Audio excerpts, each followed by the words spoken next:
What is up you guys? This is Ronald Castillo and welcome to the vlog. So the other day, nag-post ako sa Gitarang Pilipinas group ng survey if they will watch and support kapag gumawa ako ng vlog teaching about basic recording, as in yung beginner level recording lang and everything that has connection with it. And I received a lot of positive feedbacks. Actually 100% positive feedback from you guys to make it happen.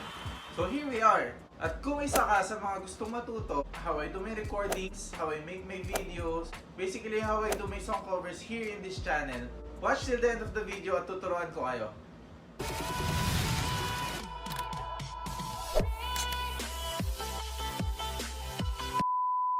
Disclaimer lang guys, I am not a professional nor an expert, especially in recording. I just know some basics that works for me at nagagamit ko din sa channel ko. I just want to share it to you guys to inspire and motivate you, lalo na doon sa mga gusto magsimula mag-recording and yung mga wala pa talagang idea how to even start. There's a lot of questions para sa ating mga beginners. Ano bang kailangan ko? Ano bang softwares yung madaling gamitin? Paano ba ako magsisimula? Well, I was once in your position, pero gusto ko talagang simulan at gusto kong matuto. But just by looking sa recording software, talagang sobrang intimidating. Nakakatamad na agad. Hindi pa tayo nagsisimula, gusto nating lubayan or ayaw na nating ituloy. Yung iba, hindi din alam kung ano ba yung unang dapat bilhin. Well, some of us, may iba pa namang factors na dahilan kung bakit hindi sila makapagsimula. Maaaring kulang sila sa budget or whatever reasons pa na humahad lang sa kanila sa pagsisimula sa pagre-recording. This is a very long topic to discuss, kaya naman, this will be a 3-part series kung saan we'll be tackling and focusing on one topic kada video. So today, as a primer ng ating series, this vlog will be my rig rundown. I will show you all the gear, stuff, softwares na ginagamit ko sa aking recordings. But it doesn't necessarily mean na yun yung kailangan nyo ding bilhin. We will also try to discuss kung ano ba yung cheaper alternative sa mga gamit ko na to. But basically, these are the essentials of recording. Making videos such as my videos in this channel. So sit back, relax, and let's get down to business. First off, what we need is a laptop. Ito yung pinakaunang pinundar ko. Asus ROG i7 G5VL Asus i7 ROG GL552 VW. Bahala na kayo mag-check kung ano yung specs niyan. But at first, binili ko siya pang laro. At para syempre magamit ko sa work. This laptop is already 4 years old today but is still running smoothly and faster than most of the laptops out there. Well, I'm blessed na nakapagpundar ako ng ganitong laptop and it is obviously performing better than what I need. Pero it doesn't require na ganitong laptop din yung kailangan mong bilhin ngayon para makapag-start na recording. Any laptop will do. So kung ano man yung laptop mo ngayon, pwede mo siyang i-utilize at magamit to start recording. But of course, the performance of the laptop affects kung gaano siya kabilis, kung gaano mo ka-smooth mapaprocess yung mga recordings mo, lalo na sa rendering. Rendering is basically exporting your mix down after recording. So may epekto yung bilis ng computer mo dito. Kung mas mabilis or mas mataas yung specs ng computer mo, mas mabilis ka makakapag-render. Mas smooth din yung pag-export mo ng recordings mo. As we go deeper at habang nagiging complex yung recordings na ginagawa natin as we move further, syempre mas kakailanganin natin na mas mabilis na laptop. Pero right now, na nagsisimula pa lang tayo, enough na kung ano yung meron tayo ngayon. So the first essential is laptop. The second one is audio interface, or yung pinaka-gateway or pinaka-daan natin from our inputs papunta doon sa laptop at sa recording softwares na gamit natin. What I have here is a Focusrite 2i2 first generation. It is actually a Scarlett bundle na tinatawag na may kasama ng condenser microphone and headphones. Bali ito, nabili ko lang siya actually ng second hand noong August 2016. Of course, with the help of YouTube, inalam ko kung anong mas maganda or kung ano bang magandang audio interface na bilhin pang record as a beginner. And I saw this. Kung makikita nyo, gamit din siya ng ibang Hollywood artists na sikat na. Lalo na yung mga self-produced artists na nagpo-produce lang ng music sa sarili nilang studio. For me, tingin ko dahil ang ganda ng build niya. Brush metal siya at talaga naman kapag nahawakan nyo, alam nyo tatagal. As for me, 4 years na siya and still running good and smoothly. So I think, gagamitin ko siya hanggang sa masira na siya. Actually, nabili ko lang siya ng second hand at nakita ko siya sa isang FB post. So kung interesado din kayo sa Focusrite, pwede kayong tumingin sa Facebook na mga nagbebenta ng second hand, then it will do fine. But then again, it doesn't necessarily mean na ganito yung bilhin nyo kasi madami namang cheaper alternatives na meron. May nakikita ako ng Behringer Cinix or other mixers na pwede nating i-connect sa laptop natin. at pwede natin gawing audio interface. Let's work on our budgets, kung ano lang yung meron tayo, kung ano yung kaya nating bilhin, we can start with it. Pwede naman na din para sa mga nagsisimula. So gusto ko lang idagdag na itong audio interface ay hindi lang para pang recording. Pwede mo din siyang gamitin pang practice. If you don't have amplifiers sa bahay, or wala ka ding pedal board or kahit anong pedal effects, mo siyang gamitin pang connect ng electric guitar to the audio interface to the laptop at dun ka na lang mag-practice. Pwede kang mag-connect ng speaker. You can download Guitar Rig 5 na nandun yung effects and parang amp simulators and stocks ng effects na gusto mong gamitin, and you can use it for practicing. That's what I'm doing right now. Wala akong kahit anong amplifiers, wala din akong kahit anong pedal boards or pedal effects na analog. I practice directly sa aking laptop and then meron lang akong speaker. So that's it, di ba? Good deal, meron ka ng pang record, meron ka pang practice, and space saver siya. Hindi mo kailangan ng malaking space to keep it, unlike amplifiers and pedal board. So pang dito lang talaga siya indoors. The third is headphones.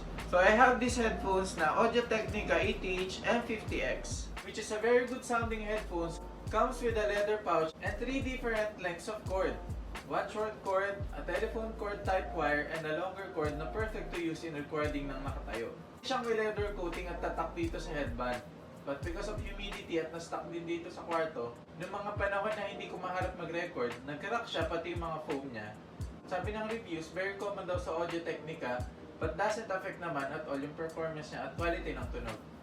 I can't remember kung kailan ko ito nabili exactly, but I think magto 2 years na to sa akin and still running good. And in every recording lessons na napanood ko dito sa YouTube, they always say na napakahalaga ng headphones sa recording. And it is a must to have a good sounding headphones. Kasi ito yung gagamitin mo to assess yung recordings at sound quality ng ginagawa mo. Kung meron ka bang dapat idagdag, kung meron ka bang dapat bawasan, kung masyado bang mataas yung volume, kung masyado bang mahina, or kung balanse ba yung instruments at vocals na ginagawa mong recording.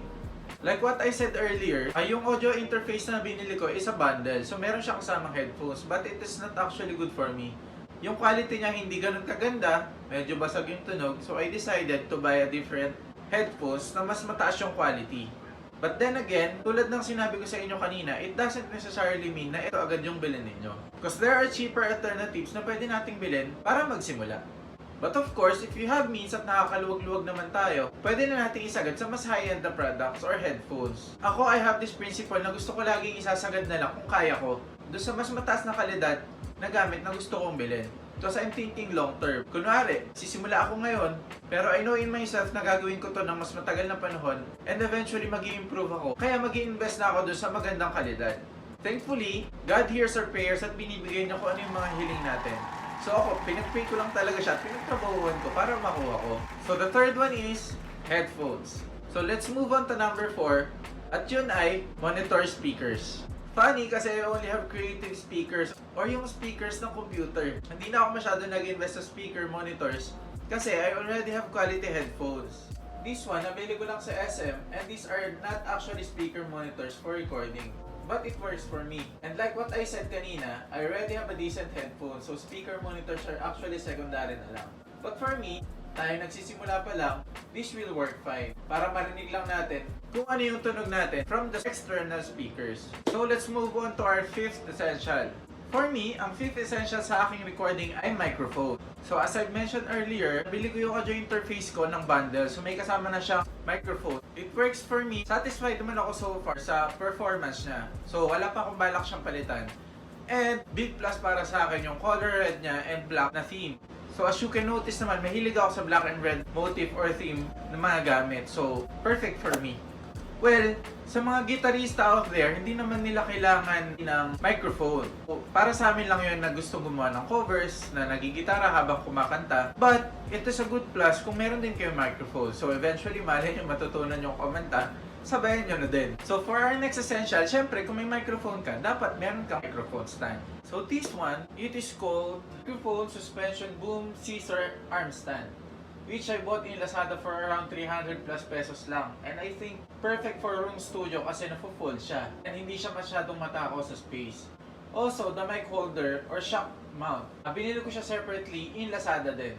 So perfect ang Lazada ngayon kasi hindi tayo makalabas para bumili ng mga kailangan nating gamit.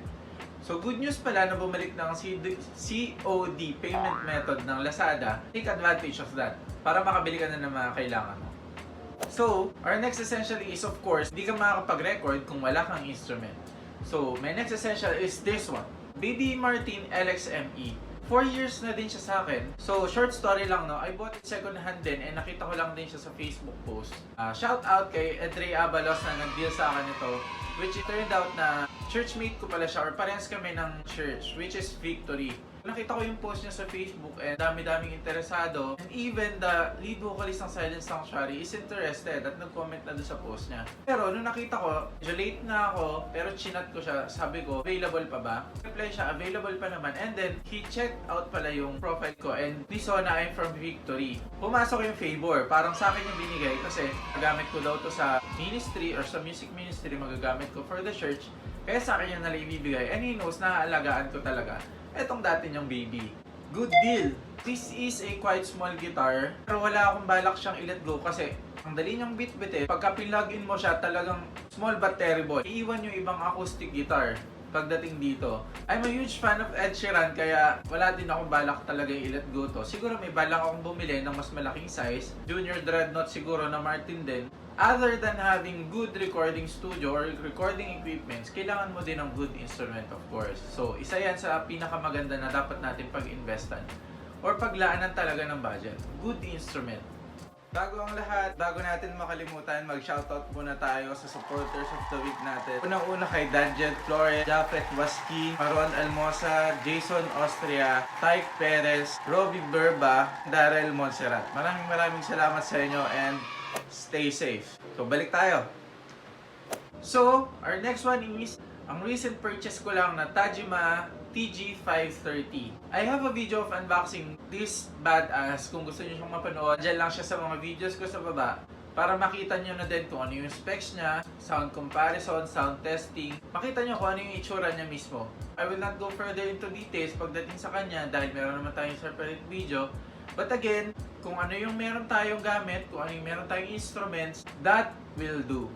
As the saying goes, wala daw yan sa PAANO kundi nasa Indian, di ba? I know some people na sobrang gagaling nila, pero yung mga gamit nila, mga low-end lang. Pero ang gagaling nila, di ba? Parang let's use that as a motivation para sa atin na meron mga means or may magagandang gamit, di ba? Para mag-practice pa tayo para mas improve pa yung skills natin pagdating sa pagtugtog.